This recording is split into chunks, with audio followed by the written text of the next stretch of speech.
राम कृष्ण हरे कृष्ण हरे जय जय राम कृष्ण हरे कृष्ण जय जय राम कृष्ण हरे कृष्ण जय जय राम कृष्ण हरे कृष्ण जय जय राम कृष्ण हरे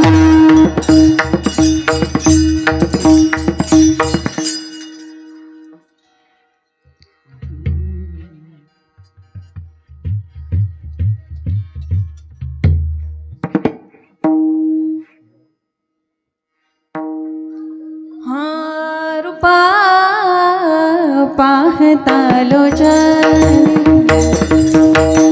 रूपा पाहता लोचनी रूपा पाहता लोचनी रूपा पाहता लोचनी रूपा पाहता लोचनी लोचनी रूपा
आपुलिया हिता जो असे जागता प्रिया हिता जो असे जागता आपुलिया हिता जो असे जागता प्रिया हिता जो असे जागता धन्य माता पिता तयाची माता तयाचिया धन्य माता तयाचिया कुळी कन्या पुत्र होती जे सात्विक पुत्र होती जे सात्विक कुळी कन्या पुत्र होती जे सात्विक कन्या पुत्र होती जे सात्विक तयाचा हरिक वाट देवा हरि कवाट देवा दयाचा हरि कवाट देवा गीता भागवत करीती श्रवण भागवत करिते श्रवणा भागवत करीती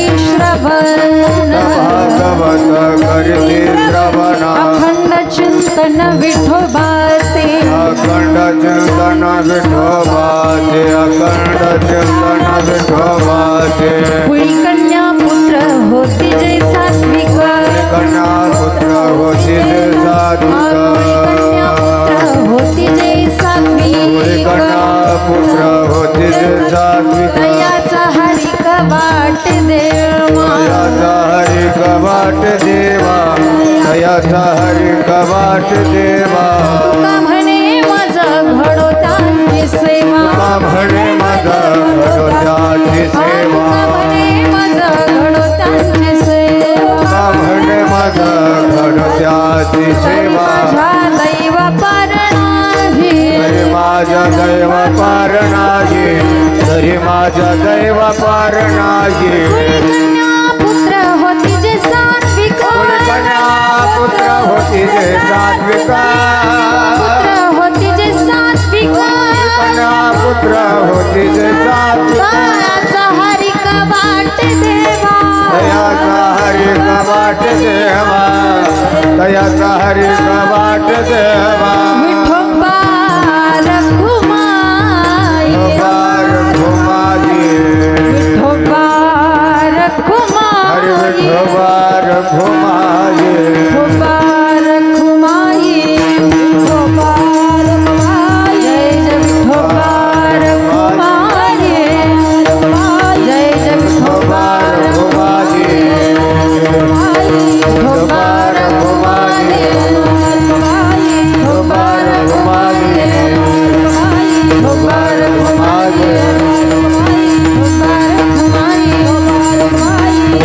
ठोका ठोका ठोका ठोका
आपुलिया हिता जो असे जागता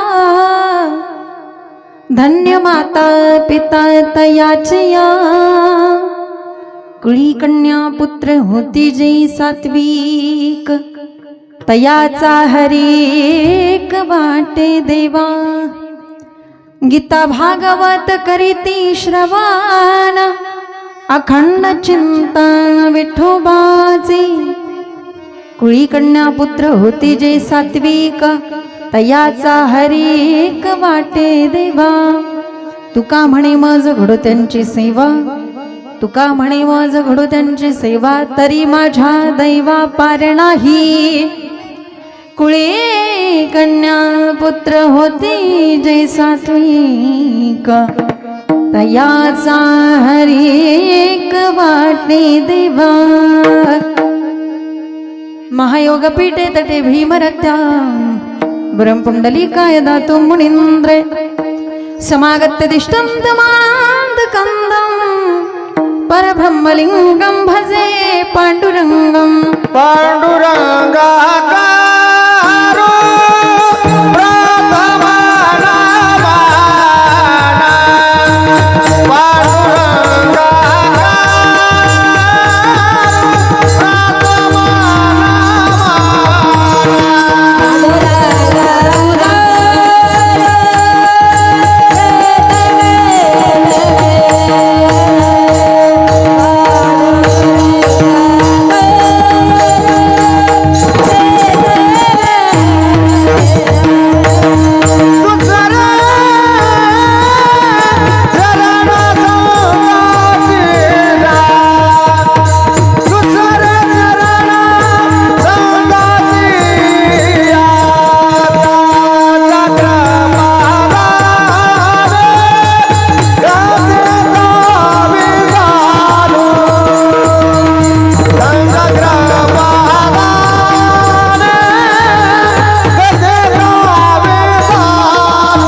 पांडुरंगाकरू प्रथम नमन दुसरे चरण संताची त्यांच्या कृपादाने कथेचा विस्तार बाबाजी सद्गुरुदास तुका जयांचे केली स्मरण होय सकल विद्याचे अधिकरण ते जीवन दुसरी चरण श्री गुरुचे ते नमस्कारून आता ओम नमो ज्ञानेश्वरा करुणा करा दया तुमचा अनुग्रह लाधलो पावन झालो चराचरे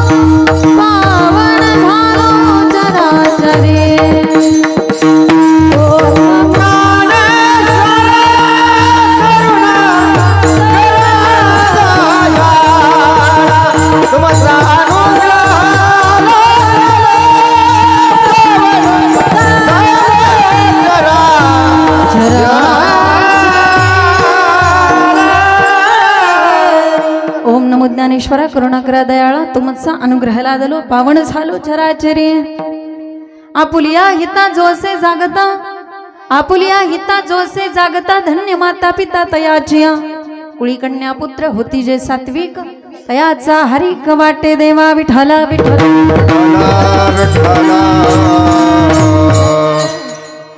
प्रस्तुत प्राप्त प्रसंगी प्राप्त स्थळी कीर्तन रूपी सेवेकरता घेतलेला भंग देहूचे सुप्रसिद्ध साधू संत हृदय सम्राट विश्वमान्य विश्ववंद्य जगद्गुरु जगद्वंदनीय श्रीमंत श्री तुकोबाराय यांचा सर्वांच्या परिचयाचा उत्कृष्ट असा आणि 4 चरणाचा अभंग आज या ठिकाणी सेवेसाठी विठ्ठला विठ्ठला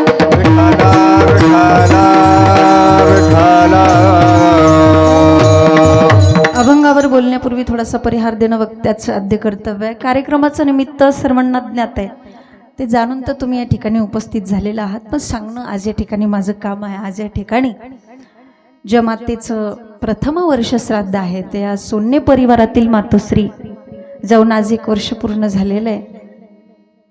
आई शांत बसा, इथं कीर्तनाला येऊन बसा, इकडे या समोर, रडू नका.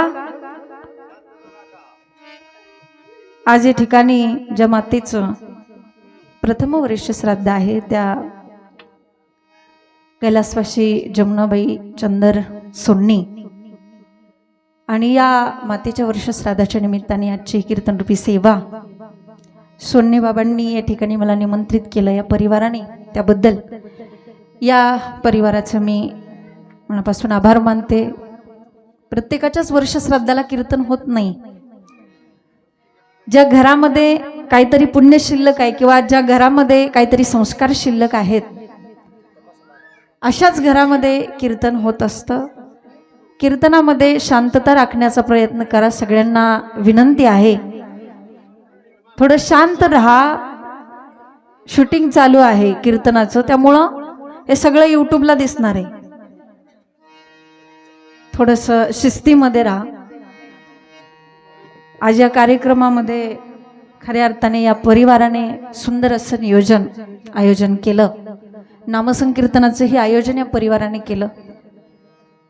या मातेच्या पाश्चात त्यांचा परिवार आहे, त्यांचा मुलगा राजाराम चंद्र सोन्ने, त्यांची सून शशिकला राजाराम सोन्ने, तसेच त्यांची मुलगी बाईसाबाई बाळासो दराडे, त्यांचा नातू सागर राजाराम सोन्ने, तसेच त्यांचा दुसरा नातू समीर राजाराम सोन्ने, तसेच त्यांची नातसून प्रज्ञा सागर सोन्ने.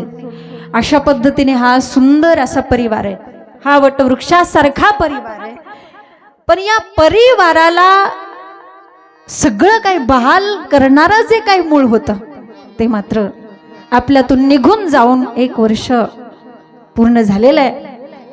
घरातला व्यक्ती जाणं, घरातली आई जाणं, हे त्या घरासाठी मी समजू शकते खूप मोठं दुःख असतं.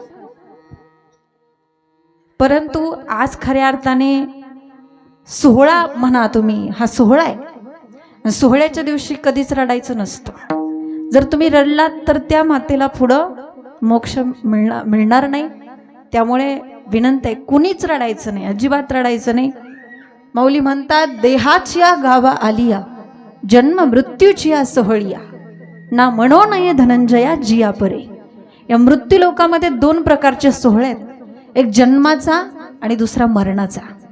जन्माचा सोहळा ज्या पद्धतीने आपण सर्वजण आनंदाने साजरा करतो ना, त्याच पद्धतीने मरणाचा सुद्धा सोहळा आपल्याला आनंदाने साजरा करता आला पाहिजे. म्हणून आज खऱ्या अर्थाने हा सोहळा आहे. ही कुठली दुःखाची गोष्ट आहे असं समजू नका. हा काय सोहळा आहे, आज या मातेचा सोहळा आहे, मरणरूपी सोहळा. त्यानिमित्ताने ह्या परिवाराने सुंदर असं नियोजन आज या ठिकाणी आपल्या कीर्तनासाठी, ज्यांची सुंदर अशी गायनाची साथ आहे, जे दिग्गज कलाकारांपैकी मोठमोठ्या गायकांच्या तोडीला गायन करतात, हरिभक्त पारायण महादेव महाराज करमाळकर खूप लांबून आलेले आहेत ते. त्यानंतर सर्व गायक मंडळी, आमच्यात सर्वांचे नाव घेणं शक्य नाही, सगळेच आपल्या परिचयाचे, पण आता ह्यांचं नाव घ्यायचं कारण ते दुसऱ्या गावून आपल्या गावी आले. सगळे आपले लोक आहेत. सगळे ताई असतील, आमच्या जाधवताई, आमच्या सर्व जुने मंडळी, आमचे दराडी महाराज असतील, मामा असतील, आबा असतील, आमचे गायक असतील, सर्वच नबा असतील, त्यानंतर पेटीवादक बाबा असतील, आमचे बंधू असतील जीवन धायगुडे, सर्वच. तरी वादक कुठं, तुम्ही फक्त माझ्या कानात वाजवू नका म्हणजे झालं. सुंदर असं सगळं गोड असं नियोजन आहे या ठिकाणी. सुंदर असे बाबा या ठिकाणी आलेले आहेत आणि सुंदर आपल्या वारकरी शिक्षण संस्थेतील सर्व विद्यार्थी. आणि योगायोगाने आज सुट्टी होती, रविवार होता, त्यामुळे सगळ्या विद्यार्थ्यांना या ठिकाणी शोभा वेगळीच वाटते. विनेकरे आमचे कासार बाबा असतील, बापू असतील, ठिकाणी उपस्थित असणारे सर्व माझ्यापेक्षा ज्येष्ठ श्रेष्ठ, ज्ञानाने श्रेष्ठ, वयोवृद्ध असणारे आमचे गुरुजी आबा असतील या ठिकाणी समोर बसलेले. त्यानंतर ताई, अक्का, सर्वजण लहानपणापासून मला अगदी मुलीसारखं प्रेम लावतात. सर्व उपस्थित असणारे तुम्ही सर्वच नातेवाईक मंडळी, सगळे सोयरे मंडळी, तुम्ही महत्त्वाचे, कारण तुम्हीच नसताल तर कीर्तन कोणाला सांगायचं. ठिकाणी सगळ्यांचं सुंदर असं या ठिकाणी नियोजन. आणि सगळ्यात महत्त्वाचं, आपला कार्यक्रम ज्यांच्यावरती डिपेंड आहे, सुंदर अशी माईक सिस्टीम आपल्या भागामध्ये असते. ती खूप सतीश मंडप खूप छान पद्धतीने आवाज देतात. सुंदर अशी गोड सिस्टीम या ठिकाणी आहे. त्यांचंही या ठिकाणी आभार आहे. आणि सर्वांच्या साथीमध्ये, सर्वांच्या उपस्थितीमध्ये आपल्या कीर्तनाला, कार्यक्रमाला लाभलेलं सौंदर्य. विठाला विठाला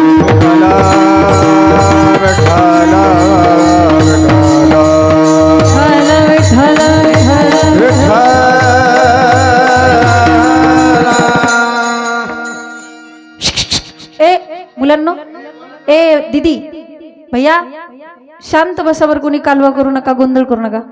इथे इथे समोर या, समोर बसवा त्यांना, म्हणजे शांत बसतील ते. नाही तर एक तर घरात तरी बसवा, पोरच आहेत ते. कुणी बोलायचं नाही बरं का बाळांनो. कीर्तनामध्ये जर बोललं तर बेडकाचा जन्म मिळतो बरं का. कशाचा कशाचा? हे बघा तुमच्या एवढीच पोर आहेत का नाही, बघा टाळ घेऊन कशी उभा राहिलेले शांत. कुणी गोंधळ करायचं नाही शेवटपर्यंत कीर्तनात, बरं. नाही तर इथे येऊन बसा समोर. इकडे इकडे पुढं बाळा, ये पुढं, या पुढं. इथं त्यांना इथं पुढं बसवा कोणीतरी, ते तिथं गोंधळच करणारे नाही का. आहे तिथं तरी शांत बसा. मग त्यांना हे नाहीच. विठ्ठल विठ्ठल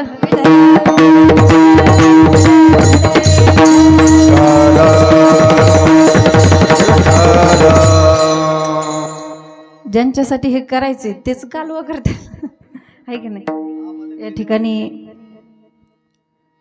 आपल्याला हे ऋण फेडावे लागतात, ज्याला आपण पितृऋण असं म्हणतो. आणि हे ऋण फेडल्याशिवाय पुढची वाटचाल जी असते ती घडत नाही.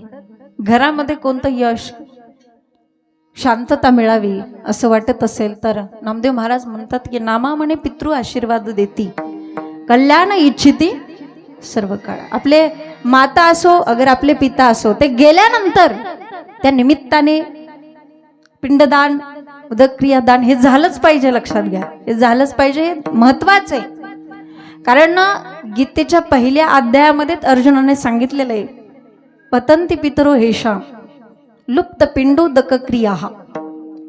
हे जे क्रिया असतात ना, पिंडदानाची क्रिया, उदक क्रिया, हे जर नाही घडलं मुलाच्या हातून तर पतंती पितरो हेषां, तर त्या पितरांचं पतन होत असतं. पण जर आपण ही क्रिया केली, पिंडदानाची उदक क्रिया आपण जर केली, तर या पितरांचं ऊर्ध्वगमन होत असतं. म्हणजे त्यांची पुढची जी वाटचाल असते ती सुरळीत पद्धतीने होत असते. म्हणून हे सगळं आपल्या जीवनामध्ये मैबाप गेल्यानंतर आपल्या वाडवडिलांच्या सुखासाठी, त्यांच्या चांगल्या जन्म मिळावा यासाठी आपल्याला हे नामसंकीर्तन, पूजा हे सगळं करावं लागतं. माऊली सुद्धा म्हणतात, आपल्या पूर्वजांना मार्ग सुखकर करून द्यावा असं जर तुम्हाला वाटत असेल तर पूर्वजा वैकुंठ मार्ग सोपा, हरिमुखे मना, हरिमुखे मना, पुण्याची गणना कोण करी. म्हणून आज या ठिकाणी वर्षश्राद्धाचं हे जे कर्तव्य आहे, एक मुलगा करतोय आई वडिलांसाठी. किती जरी केलं, आई वडिलाचे उपकार कोणत्याच जन्मामध्ये फेडता येत नाही.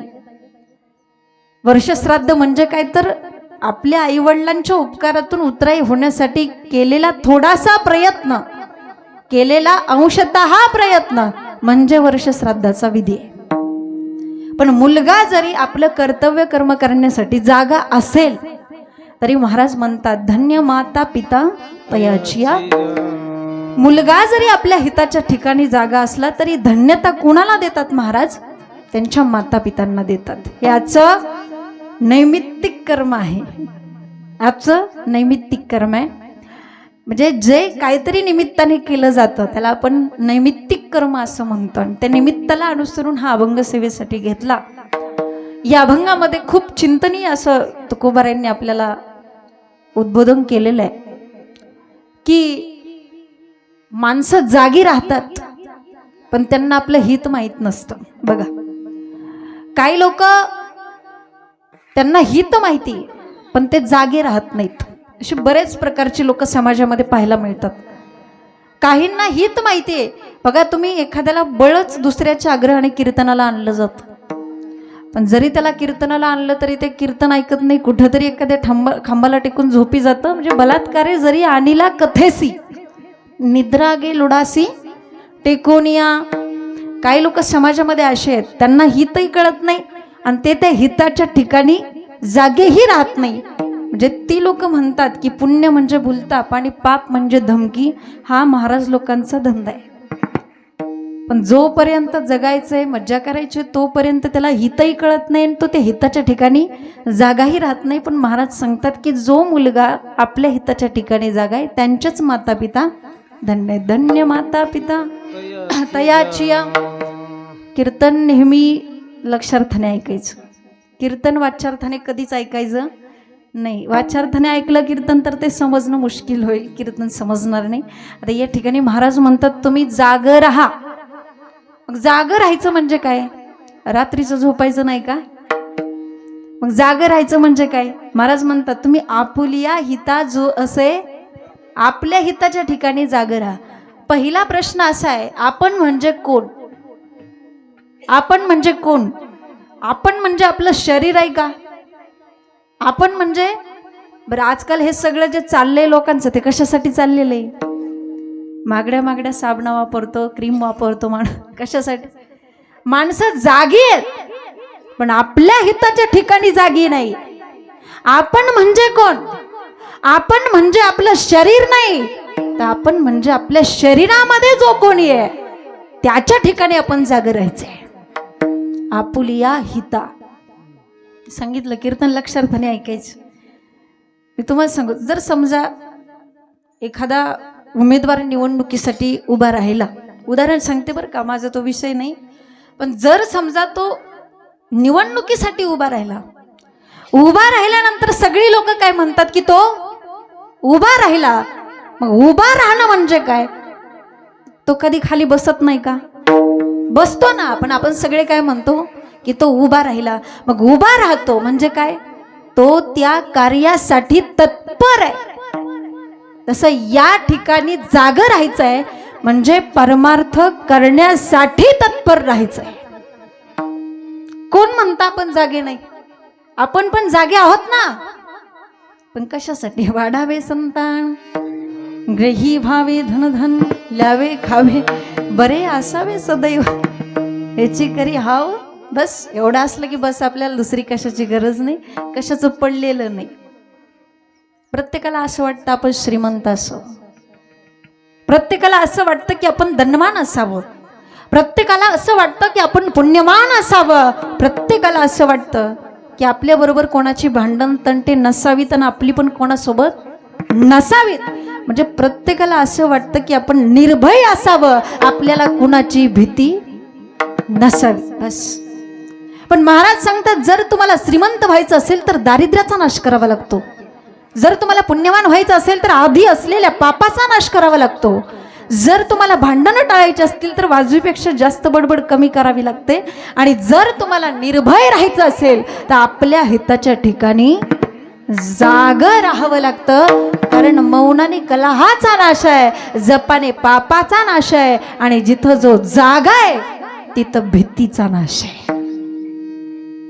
पण जागी राहण्याची सुद्धा एक मर्यादा सांगितली की माणसाने कधी जागं राहिलं पाहिजे.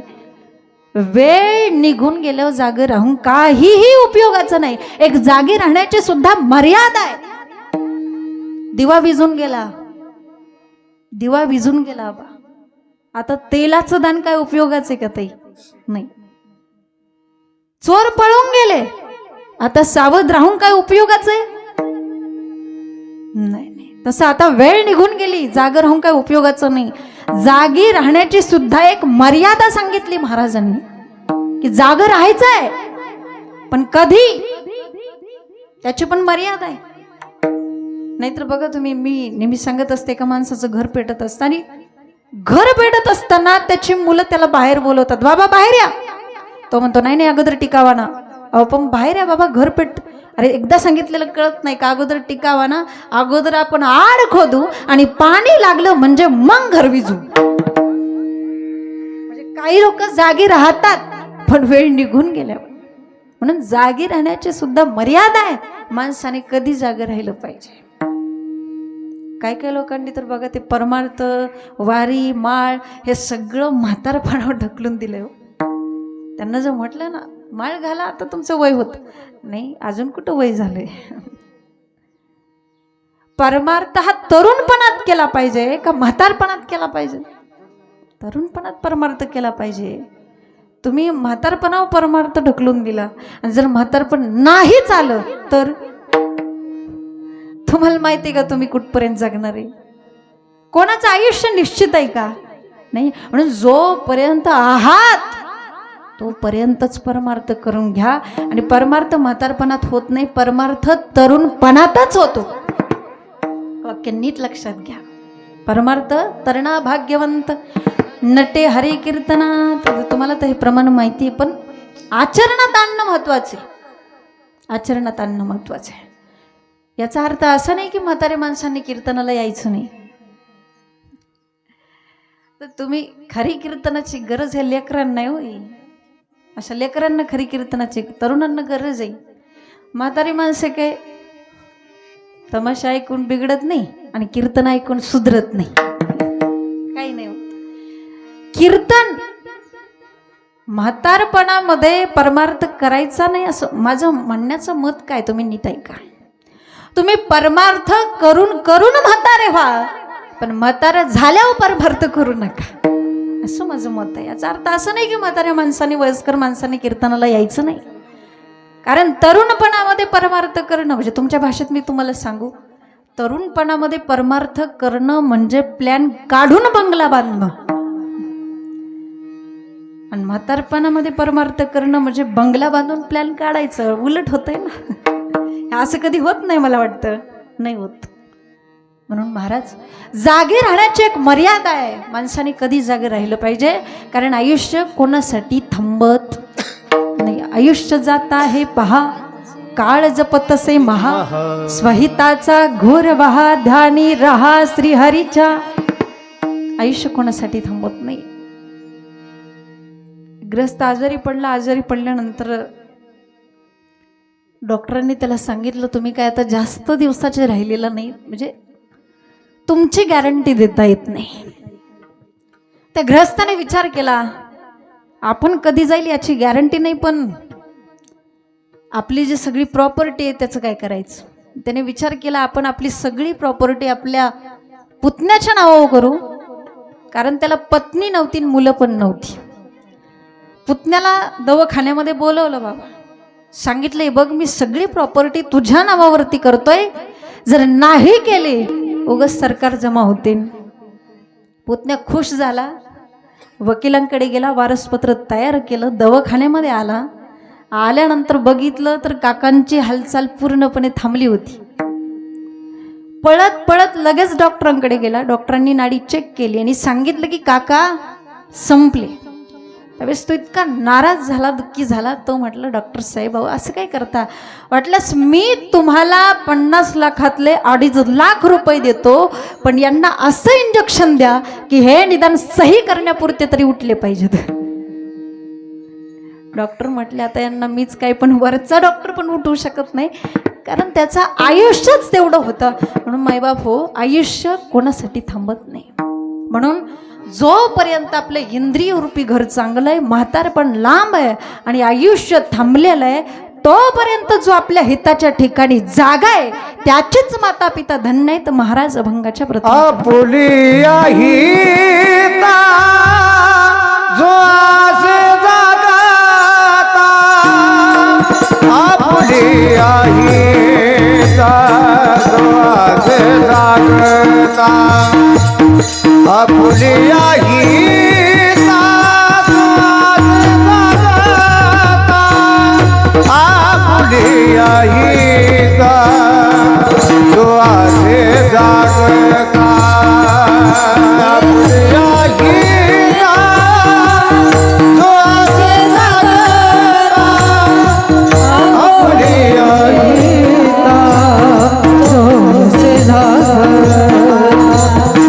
आपुलिया हिता जो आसे जागता, आपुलिया हिता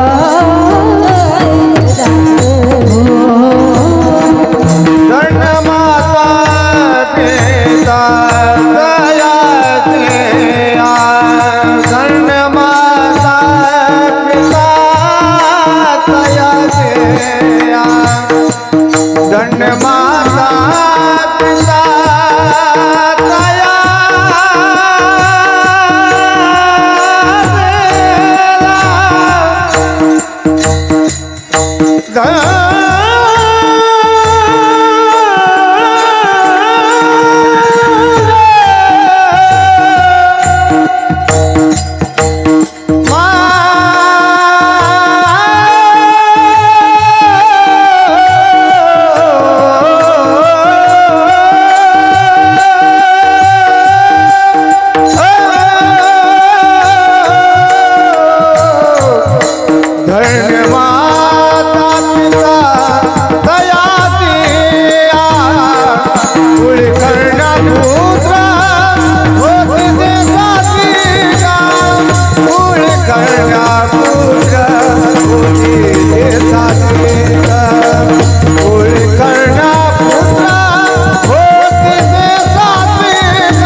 तुझे सात्विक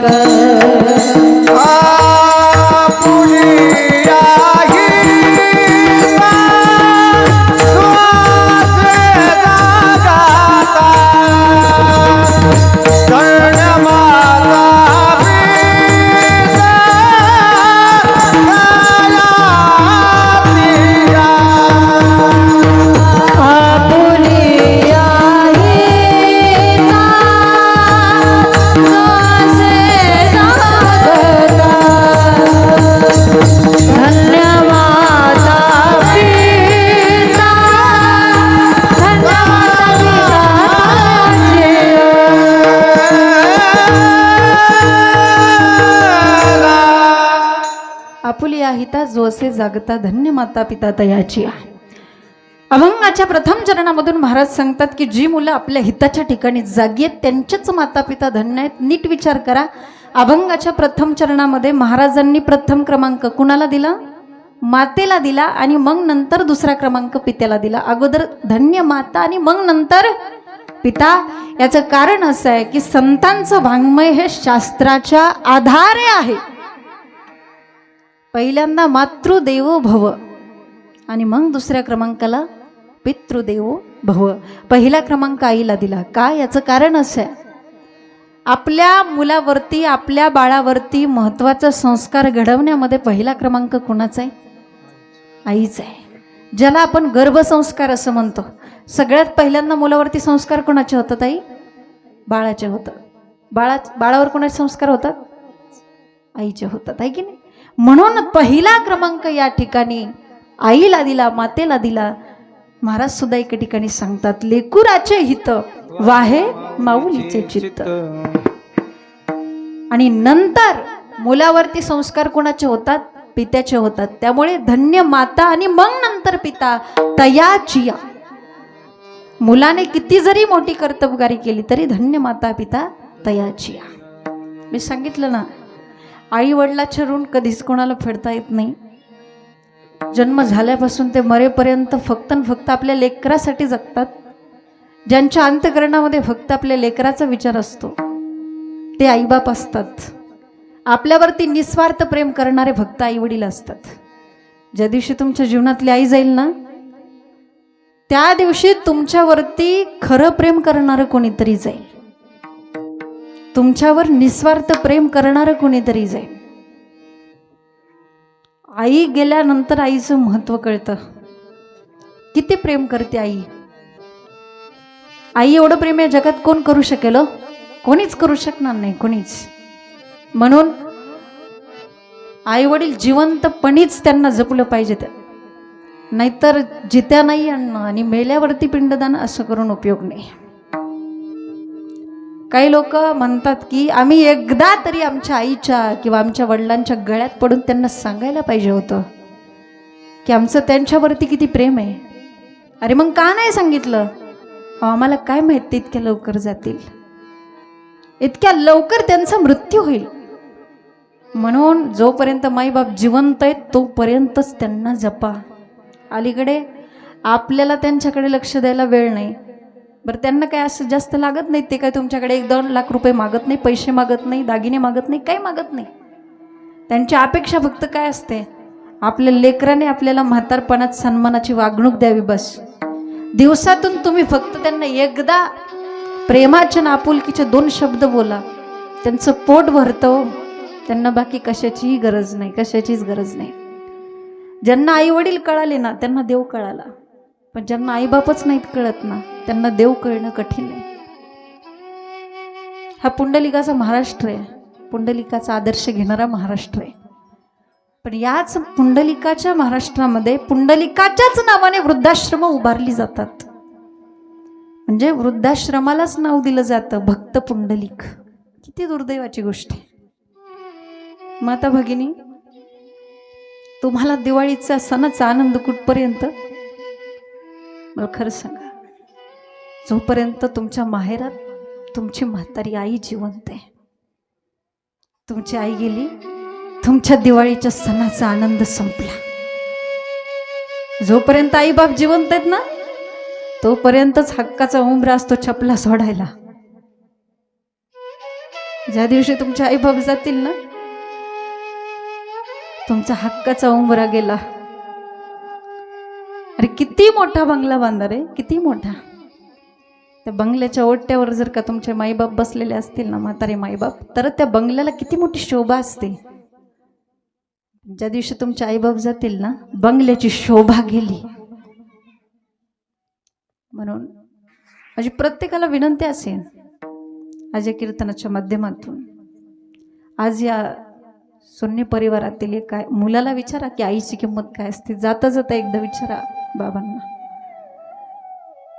तुम्ही किती कंटाळून जरी घरी आला होता ना, त्यावेळेस तुमच्या आईने तुम्हाला फक्त एवढंच विचारलं पाठीवरती हात ठेवून. आई जेव्हा विचारते तुम्हाला, बाळा सकाळपासून कंटाळलास रे, जेवण काय केलं की नाही, हे एकच वाक्य विचारणारी फक्त आई आहे या जगात. शेवटच्या श्वासापर्यंत प्रेम करणार फक्त एक नातं.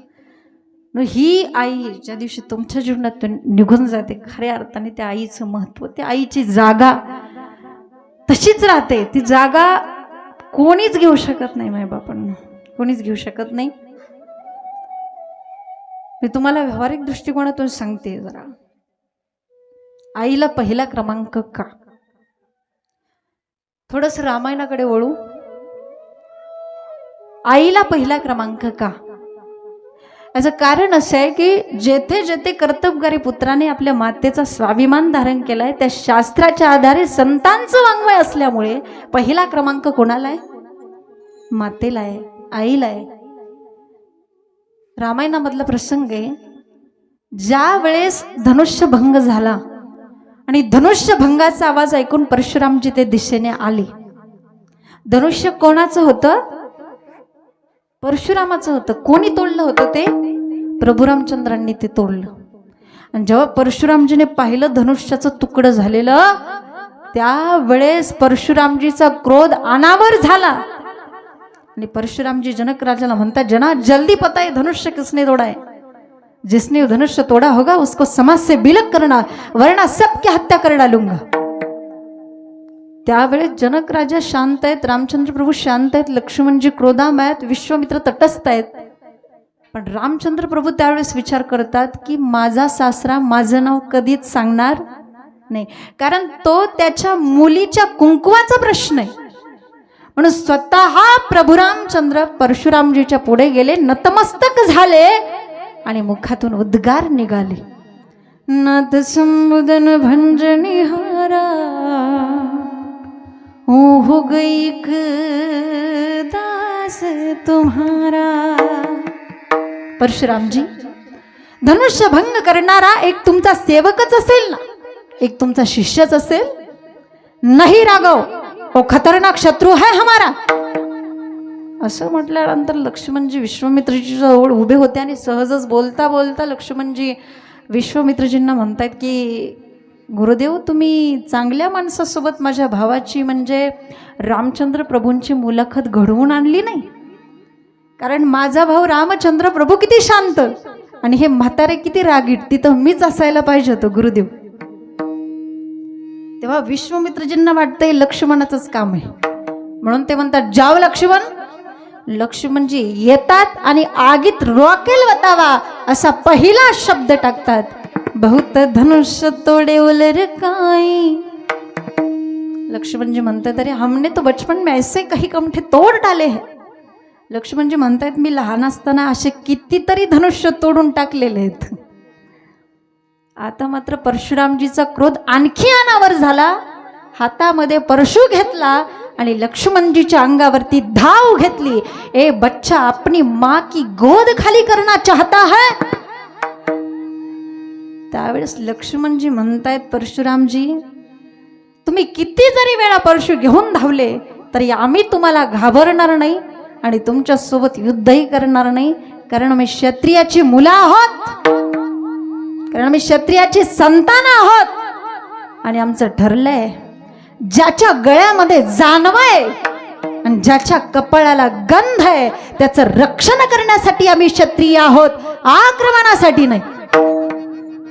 आणि आणि जरी तुम्हाला वाटत असेल हे बाळ भीतीपोटी बोलतंय, तरी अजूनही वेळ गेलेला नाही परशुराम जी।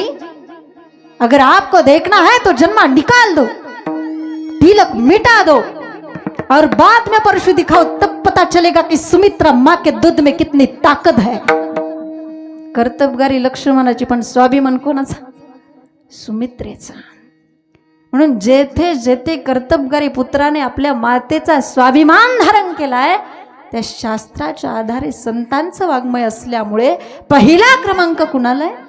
मातेला आहे। धन्य माता, मग नंतर पिता तयाची या। आई जेवढं आपल्या लेकरावरती प्रेम करते तेवढंच बाप सुद्धा करतो। बापाचं प्रेम दिसत नाही म्हणजे बाप प्रेम करत नाही असं नाही, बाप निष्ठुर असतो असं नाही। बापाचं पण प्रेम असतं, फक्त ते ओळखता आलं पाहिजे। रामदी माया त्याच्या काळ्या मेघावानी, दाखवीना कधी कोणा डोळ्यातल पाणी। जिजू जिजू संसाराचा गाणा हाकला, वटामध्ये हसू जरी कणा वाकला। घडीभर तू थांब जरा, ऐक त्याचे धापर, लई अवघड हाय गड्या उमगाया वापर, उमगाया वापर, लई अवघड हाय गड्या उमगाया वापर, उमगाया वापर। मुकी मुकी माया त्याची मुकी घालवेला, मुकी मुकी माया त्याची मुकी घालवेला। लेकरांच्या पायी उभा जन्म उधळेला, आधाराचा वड जणू वाकल आभाळ। जन्मभरी पाहिले करांचा जन्म उधळेला, घडीभर तू थांब जरा, ऐक त्याचे घापर, लई अवघड हाय गड्या उमगाया वापर, उमगाया वापर, लई अवघड हाय गड्या उमगाया वापर, उमगाया वापर। बाप समजून घेणं खूप कठीण आहे, बापाला पण समजून घेता आलं पाहिजे। जीवनामध्ये ज्यांनी अख्खं तारुण्य फक्त आपल्या लेकरांसाठी खर्च केलं, त्या आईवडिलाचे अनमोल असे उपकार लेकरावरती असतात। म्हणून लेकराने किती जरी मोठी कर्तबगारी केली तरी धन्य माता पिता तयाची या। पण काही लोकांनी तुकोबारांना विचारलं, महाराज जी मुलं आपल्या हिताच्या ठिकाणी जागी आहेत, त्यांच्या पोटी जन्माला आलेली प्रजा, त्यांच्याबद्दल तुम्हाला काय वाटतं? कोळी काढण्या पुत्र होती जे सात्विक, कोळे काढण्या पुत्र होती जे सात्विक। कोळी कन्या पुत्र होती जे सात्विक, कोळी कन्या पुत्र होती जे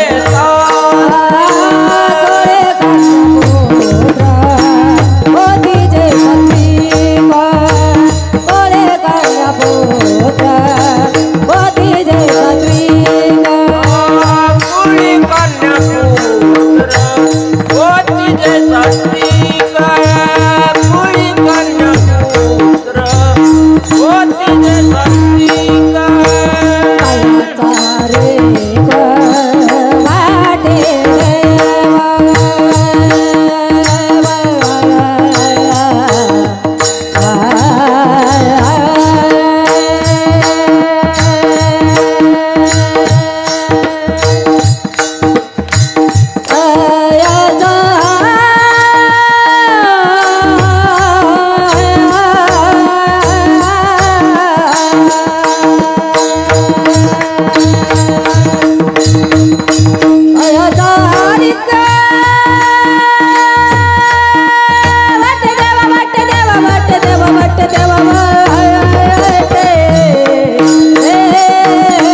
कन्यापुत्र होती जे सात्विक तयाचा हरिक वाटे देवा.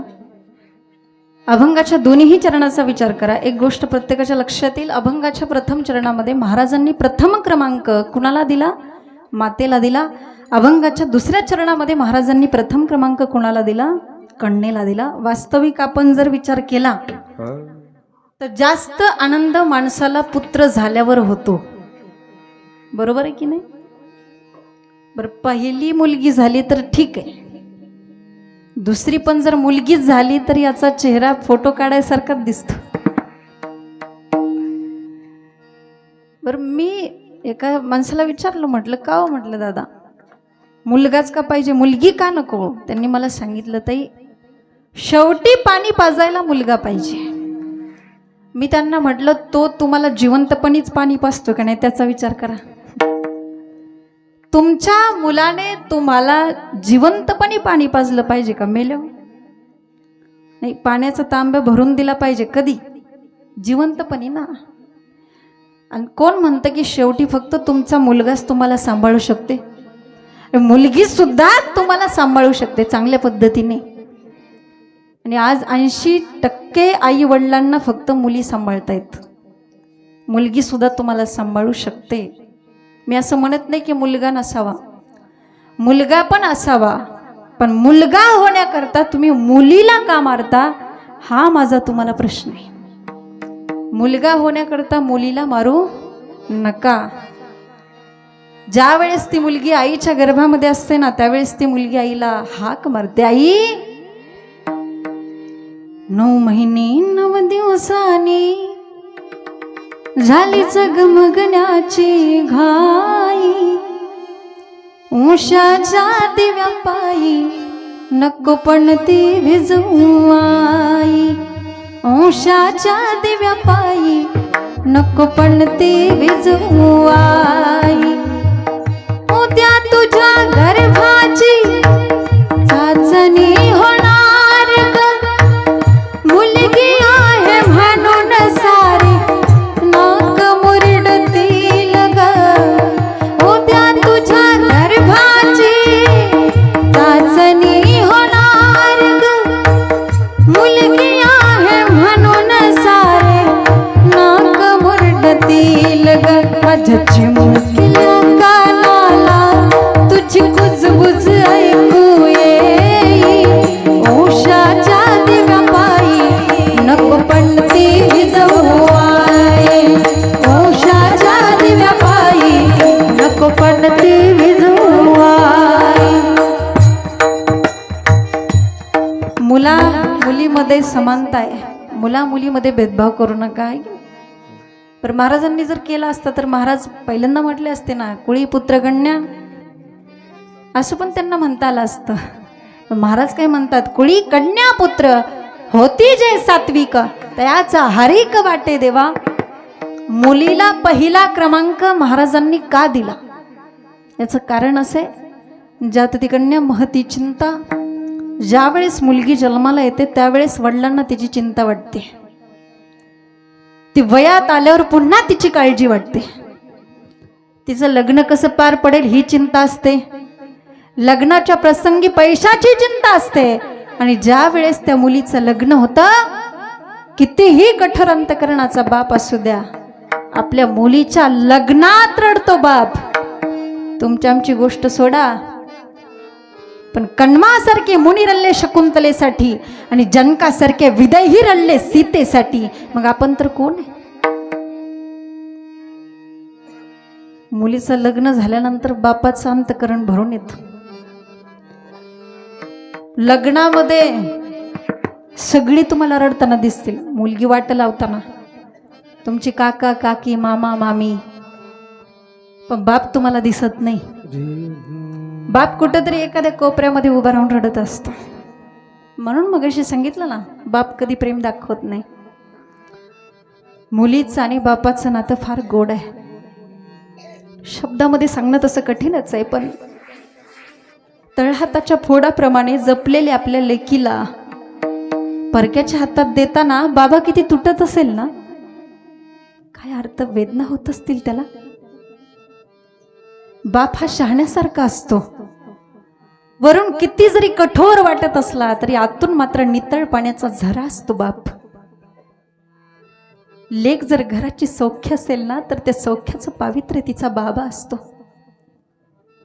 संस्कार देणारी जरी आई असली तरी संस्कार जपणारा बाबा. संयम देणारी जरी आई असली तरी खंबीर बनवणारा बाबाच असतो. लहानपणी बोटाला धरून चालायला शिकवणारा बाबा असतो. कामावरून येताना रोज न चुकता खाऊ आणणारा बाबाच असतो. आपल्या मुलीला पिकनिकसाठी शॉपिंगसाठी पैसे कोण देतो? बाबाच देतो. कापड दुकानामध्ये गेल्यानंतर आईने जर का कमी किमतीचा ड्रेस काढला तर हळूच आपल्या लेकीला विचारून भारी किमतीचा ड्रेस घेणारा बाबाच असतो. आपल्या लेकीच्या प्रत्येक सुखासाठी झटणारा बाबा असतो. आई जरी गेली तरी मुलीवरती आईसारखं प्रेम करणारा बाबाच असतो. आणि शेवटी मुलगी म्हणजे परक्याचं धन हे कटू सत्य पचवणारा सुद्धा कोण असतो? बाबाच. ज्यावेळेस मुलगी माहेरचा उंबरठा ओलांडून सासरी जायला निघते ना त्यावेळेस ढस ढसा रडतो तो बाबाच असतो. कन्या सासुराशी जाये, कन्या सासुराशी जाये.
सासरी गेल्यानंतर बापाच्या अंतकरणाला वेदना होतात. ज्या लेकीला 20-25 वर्ष जीवाच्या पलीकडे सांभाळलं त्या लेकीला एका क्षणात परक्याच्या हातात देताना त्याचं अंतकरण काय तुटत असेल एक बाप झाल्याशिवाय कळत नाही. आणि ज्या वेळेस मुलगी सासरी जाते, माझा प्रश्न आहे तुम्हाला, सासरी गेल्यानंतर मुलीची जबाबदारी संपली का तुमची? अजिबात नाही, उलट वाढली म्हणा. जास्त काळजी वाटते की माझ्या लेकराचं तिथं कसं चाललं असेल. मग जी मुलगी तुम्हाला जन्म झाल्यापासून ते मरेपर्यंत दुःखाशिवाय दुसरं काहीच देत नाही त्या मुलीला या अभंगामध्ये प्रथम क्रमांक महाराजांनी का दिला?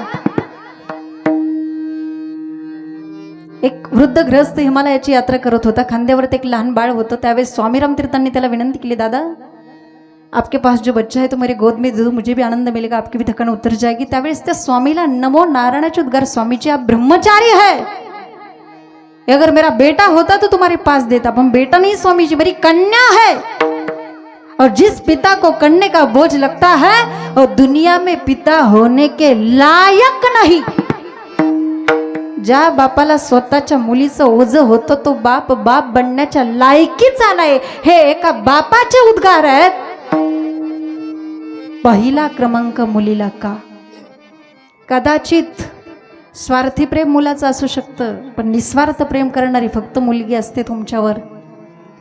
मुलगा हा, सगळीच मुलं अशी असतात मी म्हणत नाही, फक्त एक बाजू घेऊन मी कधीच बोलत नाही, पण खरा विचार करा तुम्ही. निस्वार्थ प्रेम करते मुलगी. ज्या घरामध्ये ती 20-22 वर्ष राहते, तिला माहिती असतं एक ना एक दिवस तरी हे घर सोडून मला जावं लागणार आहे, तरी पण शेवटच्या श्वासापर्यंत सगळ्यांवरती प्रेम करते. करते की नाही? करते. निस्वार्थ प्रेम करते मुलगी.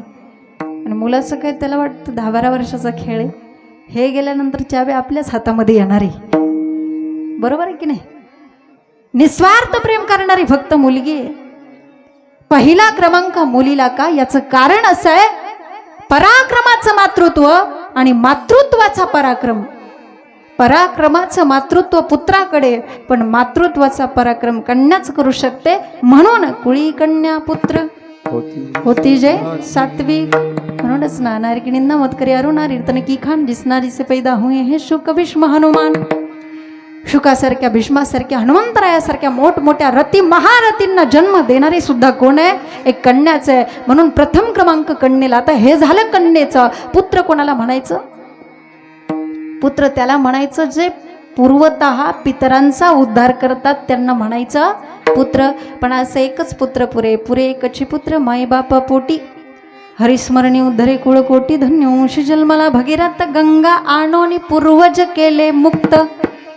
याला काय म्हणायचं? पुत्र म्हणायचं. पुत्र असावं तर असा जो आपल्या पूर्वजांचा उद्धार करतो. ऐसा पुत्र देई गोंडा, त्याचा तिही लोकी झेंडा, त्याचा तिही लोकी झेंडा, त्याचा तिही लोकी झेंडा. व्हावायचा ज्याचा ती लोकी झेंडा, ज्याचा ती लोकी झेंडा, ज्याचा ती लोकी.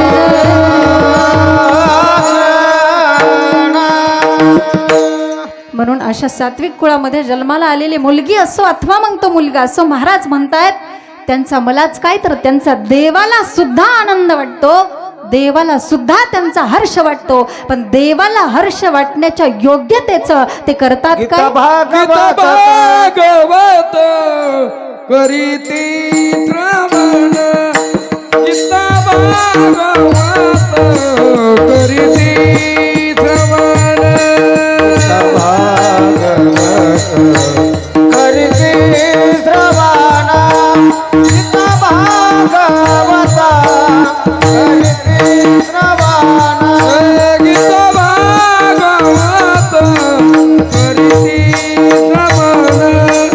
गीता भागवत करीती श्रवण, भागवत करते श्रवण, भागवत करते श्रवण. अखंड चिंतन विठोबाचे, अखंड चिंतन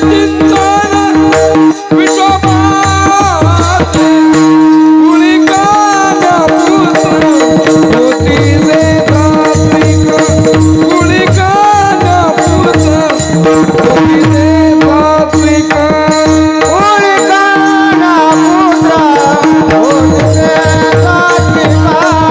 कुळिकाना पुत्र होतीले सात्विक.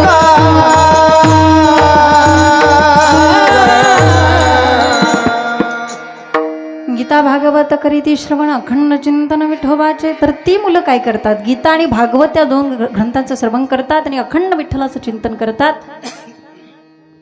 नीट विचार करा या चरणाचा. जर आपण विचार केला तर एक गोष्ट प्रत्येकाच्या लक्षात येईल. 6 शास्त्र, 18 पुराणे, 4 वेद, एवढी ग्रंथ संपत्ती असताना सुद्धा महाराजांनी या अभंगामध्ये गीता आणि भागवत या 2च ग्रंथाचा उल्लेख का केला? याचं कारण असे, ज्याचा जन्म झालाय त्याला एक दिवस मरण हे निश्चित आहे.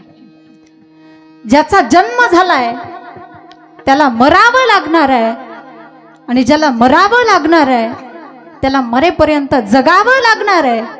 पण मरेपर्यंत कसं जगायचं ह्या प्रश्नाचं उत्तर गीतेत आहे, आणि जगणं संपलं म्हणजे मरायचं कसं ह्या प्रश्नाचं उत्तर भागवतात आहे. म्हणून गीता भागवत